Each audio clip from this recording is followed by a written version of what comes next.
Olá, eu sou o Leonardo N e estou junto com o Rodrigo Polidoro. A gente vai agora apresentar o trabalho de escalonamento no Minix, né? Bem, o conteúdo da nossa apresentação é primeiramente apresentar os objetivos, né?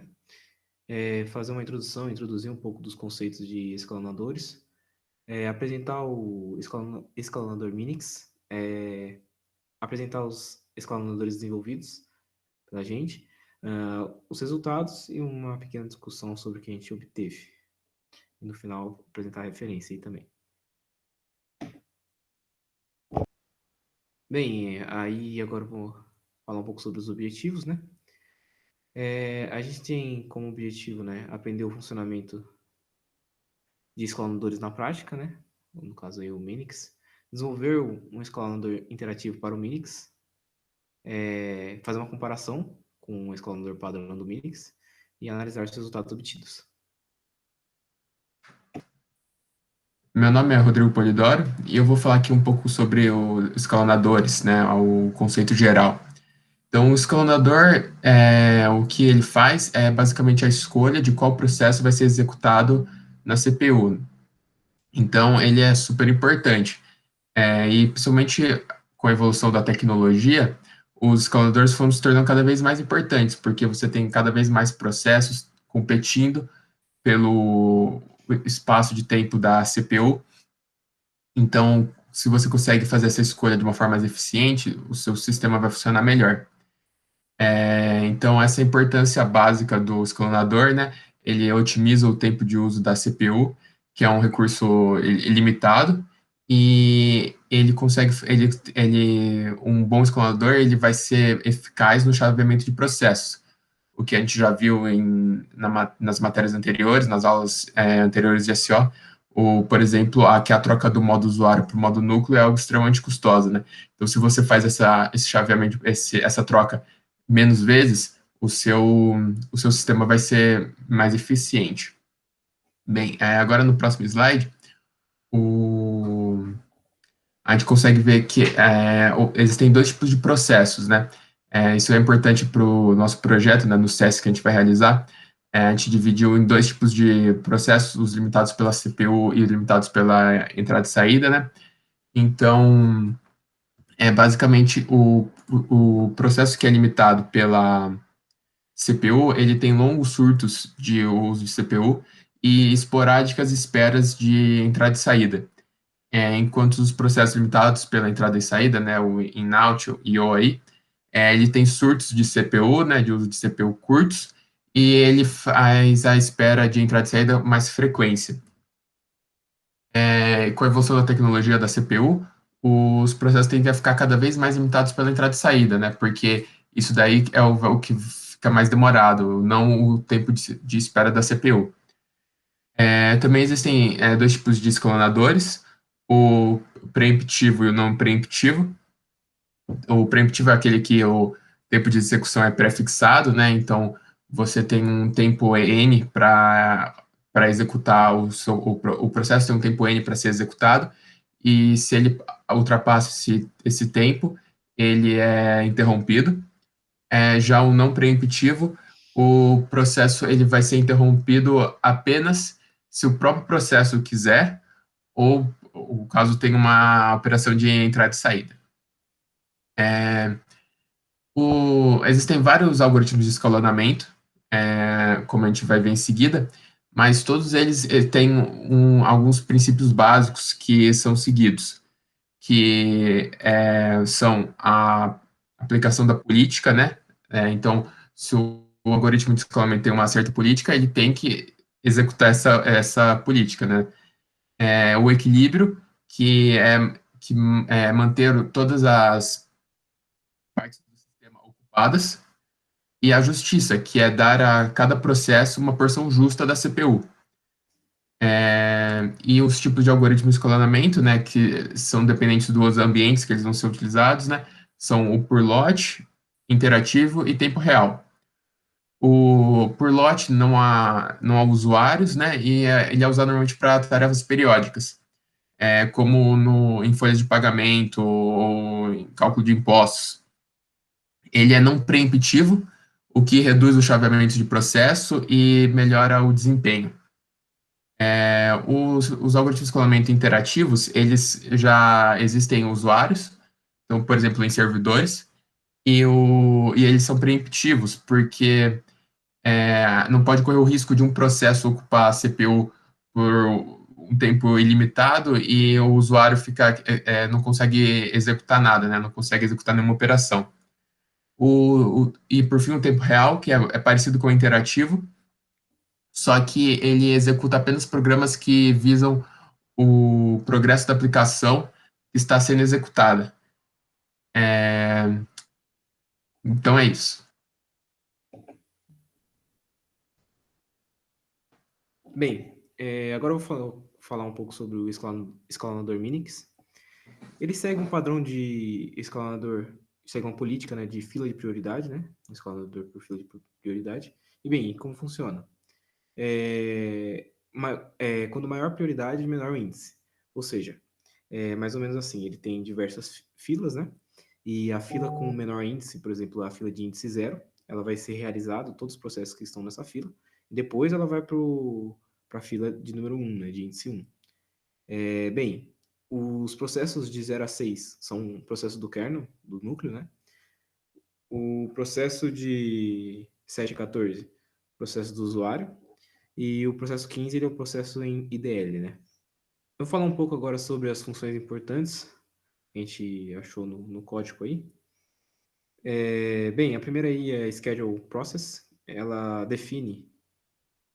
é quem define a prioridade de cada processo. A Balance aí, né, que reorganiza as filas de prioridades depois de um intervalo de tempo, pré-determinado. E a Do no Quantum, né, que decrementa a prioridade de um processo que, apesar de ter consumido toda o quanto alocado a ele, ainda não terminou sua execução. É isso. Bem, agora eu vou começar a falar dos escaladores que a gente desenvolveu. O primeiro foi por fila simples, porque a gente precisava entender um pouco mais como funcionava o Minix e as funções e os arquivos. Então a gente optou por fazer o fila simples, que era o mais simples. Esse escalador, ele é um escalonamento, ele funciona como escalonamento em lote não preemptivo. E ele é basicamente uma lista encadeada, né? Então, você tem uma fila de processos prontos que são chamados sequencialmente, e não sendo interrompida por levar tempo demais para executar, por ser não preemptivo. Se um processo for bloqueado por entrada e saída, ele é posto no final da fila, e, e o primeiro item da lista que é escolhido sempre, e um novo processo ou um processo atual, ao ser bloqueado, é sempre posto no final da lista. A principal vantagem desse escalador é a fácil implementação e compreensão. E a principal desvantagem é que ele é mais lento do que outras implementações que são mais complexas, que levam mais coisas em consideração do que apenas a ordem de chegada. Bem, no próximo slide aqui, a gente vai ver as nossas mudanças nos algoritmos. Então, na função schedule process, né, na imagem atrás, a anterior, né, tinha no if, ali onde está grifado, tinha uma nova prioridade, recebia a prioridade de RMP, que é o ponteiro da struct schedproc, e a gente simplesmente adotou um inteiro constante para todo o processo. Então, todo processo que chega, a gente atribui uma prioridade 8, né, porque é para ser uma prioridade de usuário, e ser constante para todos os processos. Com isso, a gente elimina as múltiplas filas, né? Porque por o escalonador já ser um escalonador que funciona em múltiplas filas, a nossa tarefa para transformar em uma fila simples é basicamente transformar em apenas uma fila, né? Então, foi isso que a gente fez na Schedule Process.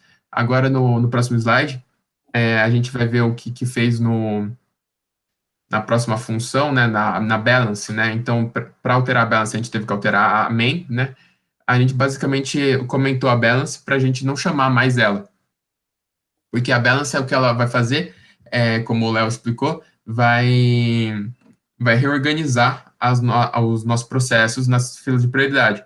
Só que a gente só quer ter uma fila, então a gente não deve ter essa reorganização, né? Então a gente tem que comentar ela. E agora no próximo slide, a gente vai falar, a gente alterou o do no quantum, né? Então também como o Léo falou, essa função aqui, quando um processo usa todo o quantum destinado a ele, você tem que decrementar a prioridade dele, né? Aumentando o índice. E, e então a gente não quer fazer isso, porque a gente não quer alterar a prioridade, a gente quer manter ela sempre constante, sempre com 8. Então, ali onde está grifado, a gente também comentou, e com isso a gente consegue transformar o escalonador do Minix, que é de uma fila de prioridades, em uma fila simples. O outro escalonador desenvolvido foi o de tempo remanescente mais curto, né? O TRMC. Ele é interativo e preemptivo, e ele é considerado a versão preemptiva do escalonador de processo mais curto primeiro. Então, a ideia dele tipo, o nome já deixa bem claro, né? Então, descobrir qual dos processos que é atualmente executáveis é o mais curto e executá-lo, né? Então, você tem os processos e você tem que ver quanto tempo ele falta para terminar de executar, e você vai escolher conforme esse tempo, né? Então, quanto menor for esse tempo, ele vai ser executado mais cedo, né? A principal vantagem desse escalonador é que os processos curtos são realizados com mais rapidez. É, Bem, seguindo para a próxima slide, a gente vai ver as mudanças que a gente fez no código, né? Então, aqui a gente fez a gente criou uma série de níveis, né, de prioridade a partir do time slice. Então, dependendo do valor do time slice, você vai ter uma prioridade entre 7 e 14. E essa mudança a gente fez no schedule process. É, com isso, a gente consegue determinar a prioridade de cada processo a partir do seu time slice. Então, no próximo slide, a gente vê a mudança que a gente teve que fazer do no quantum, né? Então, a gente tentou usar a mesma ideia do anterior, no do no quantum, mas estava dando um erro. O Minix, depois que a gente fazia o reboot, ele dava um erro. Então, depois a gente pensar bastante, a gente simplesmente retirou o decremento de prioridade, e então funcionou. E foi isso. É, Essa é a função do no quantum. Por fim, a gente queria ter feito o desenvolvido escalador por loteria, porque a gente achou mais interessante, mas a gente acabou deixando ele para o final e, por falta de tempo, a gente não conseguiu desenvolvê-lo. Mas é com certeza o algoritmo de escalonamento mais legal, mais diferente. Bilhetes são entregues para os processos, e daí quanto maior a prioridade desse processo, mais bilhete ele vai receber. E com isso ele vai ter mais chance de ser sorteado no sorteio, que vai sortear o bilhete, e daí o processo que tiver esse bilhete vai ser executado. O diferencial dele é que ele é altamente responsivo. Um processo que acabou de ser chamado, né, ele pode ficar pronto, né, ele pode já ser chamado pelo sorteio. Ele pode receber muitos bilhetes ou poucos bilhetes, mas ele vai poder ser sorteado já imediatamente, o que é muito interessante. Agora eu vou falar um pouco sobre resultados obtidos e fazer uma pequena discussão sobre eles, né? A gente foram realizadas 9 simulações, 3 para cada escalonador, né? E a gente pegou mais ou menos a média, né? A média de tempo, né? De cada dessas 3 simulações que a gente realizou para cada escalonador. Foi utilizado o algoritmo teste cedido pelo professor com os seguintes parâmetros, né? O NUM Process 100, o IO Ops 100.000 e o CPU Ops 400.000. Bem, a gente sabe que o CPU era para ser 1 milhão, mas devido ao a demora, né, de processamento, né, a grande quantidade de tempo, a gente reduziu um pouco esse valor para poder realizar os testes de maneira mais rápida. Para realizar as análises, a gente utilizou a linguagem Python e a biblioteca Pandas, né? E a gente espera que o escalonador de fila seja mais lento e o TRMC seja mais rápido. Bem, agora eu vou falar um pouco sobre os resultados obtidos. Aí estão os escalonadores, né? Bem, na primeira coluna nós temos aí os tipos, né? Que é o tipo de CPU, de operação da CPU e o tipo de operação input-output. A gente tem as médias das operações, na segunda coluna. Na terceira coluna, o menor tempo de uma operação. E na quarta coluna, o max, né? Maior tempo de uma operação. E na última coluna, ainda nós temos o desvio padrão, né? Como podemos ver aí no tipo de operação de CPU, né? A gente teve uma média baixa, mais ou menos baixa aí, né? Tivemos um desvio padrão não tão, não tão, é, tão alto, né? Foi uma diferença do mínimo para o máximo. E podemos ver aí também na terceira linha aí no I/O, input output, temos uma média um pouco mais alta, né? Maior aí, superior. Percebemos que não tem uma grande diferença entre o máximo e o mínimo e consegue perceber aí o desvio padrão não tão alto. Depois a gente vai para o escalonador fila, né? Ele tem uma média ali semelhante ali no tipo da CPU, de uma média mais ou menos semelhante ali ao escalonador padrão. Também o mínimo e o máximo também não apresentam um desvio padrão muito alto, né? Mas a gente consegue ver aí que no tipo I/O, né, no tipo input-output, a gente consegue ver que tem uma média alta, né? Mas percebemos que existe uma grande diferença entre o mínimo e o máximo, né? E por isso que o desvio padrão do escalonador fila aí, né? Ele aparece, né? Com desvio padrão muito elevado, né? E aí, por último, nós temos o escalonador TRMC, né? Ele é... Aí também temos a média das operações, né? O mínimo e máximo teve o menor desvio padrão aí, né? No tipo de CPU. E também aí no I/O, ele teve uma média inferior a todos. Teve ali as diferenças entre o mínimo e o máximo e também apresentou um desvio padrão até que razoável, né? Muito parecido com o do escalonador padrão. Aqui nesse slide a gente fez uma comparação, né, do escalonador fila com o escalonador fila e o escalonador TRMC, né? Com o escalonador padrão. E a gente percebeu aí que no tipo de operação CPU, né, a média é inferior no escalonador fila, né? Ele é inferior 22%, né, do escalonador padrão. Em relação ao mínimo e máximo aí não tem uma diferença, né? Ficou 0%. E o desvio padrão em relação ao padrão, ele é 12% inferior. Em relação agora ao tipo I/O, né? Ele é 17% maior que o padrão, né? Escalonador padrão, a média. O mínimo e o máximo também tem uma diferença razoável.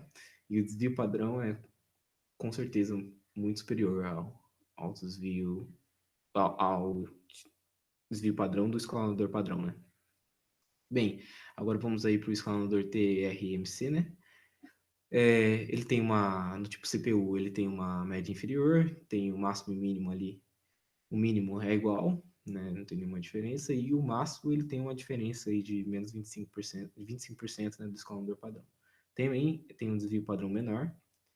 Possui, agora no I/O, né, no tipo input-output, possui também uma média inferior, possui um mínimo inferior, um máximo inferior e o desvio um pouquinho superior.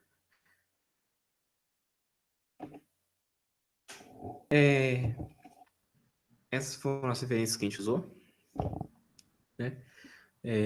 A gente trabalhou bastante nesse trabalho aí, foi um trabalho complicado de se realizar. Teve uma boa divisão e foi um trabalho muito difícil, né? Muito complicado de se realizar. Espero que o senhor goste.